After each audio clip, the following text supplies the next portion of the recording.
Let us see the problem మిత్రమా. So double accident concept నేర్చుకున్నాము. ఆ కాన్సెప్ట్ చేసుకొని మనం ప్రాబ్లమ్స్ని ఏ విధంగా సాల్వ్ చేయాలో చూద్దాం. చూడండి, ఒక ట్రైన్ అంట 2 times యాక్సిడెంట్కి గురి కావడం జరుగుతుందంట. So a train meets 2 times accident in total journey time. First accident ఎప్పుడు అవుతుందంటే 180 కిలోమీటర్ల దూరంలో అవుతుంది. సో 180 కిలోమీటర్లు ప్రయాణించిన తర్వాత మొదటిసారి యాక్సిడెంట్ అయిందంట. ఆ యాక్సిడెంట్ కావడం వల్ల 2/3 వంతు వేగంతో ప్రయాణిస్తుంది. మళ్ళీ 160 కిలోమీటర్లు ప్రయాణించిన తర్వాత, అంటే మొదటి ప్రమాదం జరిగిన తర్వాత 160 కిలోమీటర్లు ప్రయాణించిన తర్వాత రెండవసారి ప్రమాదానికి గురి కావడం వలన సో అది తన వేగాన్ని 1/3 వంతు వేగంతో ప్రయాణించింది. దాని ఫలితంగా అది 6 గంటలు ఆలస్యంగా చేరుకుంది గమ్యస్థానాన్ని. 6 గంటలు ఆలస్యంగా చేరుకుంది. ఒకవేళ మొదటి ప్రమాదము 30 కిలోమీటర్ల తర్వాత, రెండవ ప్రమాదము 60 కిలోమీటర్ల తర్వాత జరిగి ఉంటే గమ్యస్థానాన్ని 17/4 గంటల్లో చేరుకునేది. అయితే ఈ ట్రైన్ యొక్క స్పీడ్ ఎంత అంటుండమ్మా? ఈ ట్రైన్ యొక్క స్పీడ్ ఎంత అంటుండు? సో మన కేనర్ లాజిక్స్లో ఈజీ ఫార్ములా చెప్పుకున్నాం కదా సింపుల్గా. సో ఏం చెప్పుకున్నాము? Speed ratio and time ratio రాసుకుంటే సరిపోతుంది. స్పీడ్ రేషియో చూడండి, స్పీడ్ రేషియో రాద్దారమ్మా. ఏం రాద్దారి? Speed ratio. ఇక్కడ ట్రైన్ అంట 2 సార్లు ప్రమాదానికి గురవుతుందంట. మొదటిసారి ఎంత ప్రయాణించిందంట? 180 కిలోమీటర్లు ప్రయాణించినాక ప్రమాదం అవుతుంది. ఆ ప్రమాదం జరిగినప్పుడు ఎంత స్పీడ్తో వెళ్తుంది? 2/3 స్పీడ్తో రాతుంది. మళ్ళా మొదటి ప్రమాదం జరిగిన తర్వాత మళ్ళీ 160 కిలోమీటర్లు ప్రయాణించిన తర్వాత రెండోసారి మళ్ళీ ప్రమాదానికి గురైంది.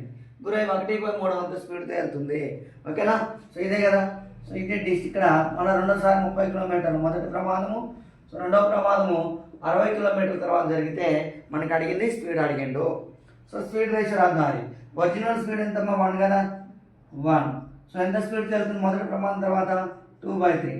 మొదటి ప్రమాదం తర్వాత ఎంతమ్మా? 2/3. నెక్స్ట్ రెండవ ప్రమాదం తర్వాత ఎంత స్పీడ్ వెళ్తుంది?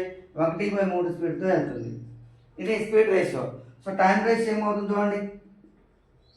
టైం రేషియో ఇంకేం వస్తాయి కదా. సో 1/1 అంటే 1ఏనమ్మా. 1/1 అంటే ఏంది? 1. సో 2/3 అంటే ఏ రాసుకోవచ్చు మనం? 3/2 రాసుకోవచ్చు.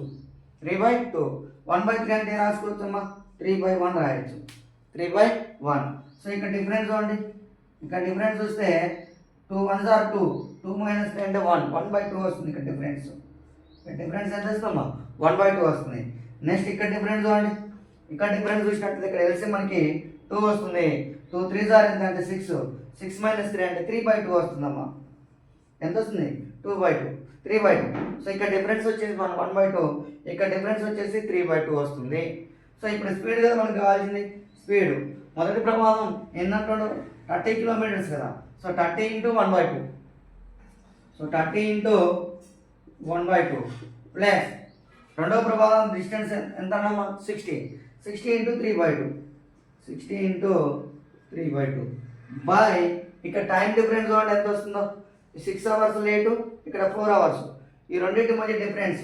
సో 6 - 17/4. 4 6 are 24. 24 - 17 అంటే 7/4 వస్తుందమ్మా. ఎంత వస్తుంది? 7/4 వస్తుంది. సో 7/4. చూడండి, 2 1s are 2 15s are. ఇంకా 2 1s are 2 15s are. 2 30s are కదా. 2 30s are. చూడండి, 15 1s are 15 plus 33s are 90. 105. So 105. 4 5కి వెళ్తే ఇంటూ అవుతుందమ్మా. Into 4/7. Into 4/7. So 7 1s are 7 15s are. 7 1s are 7 15s are.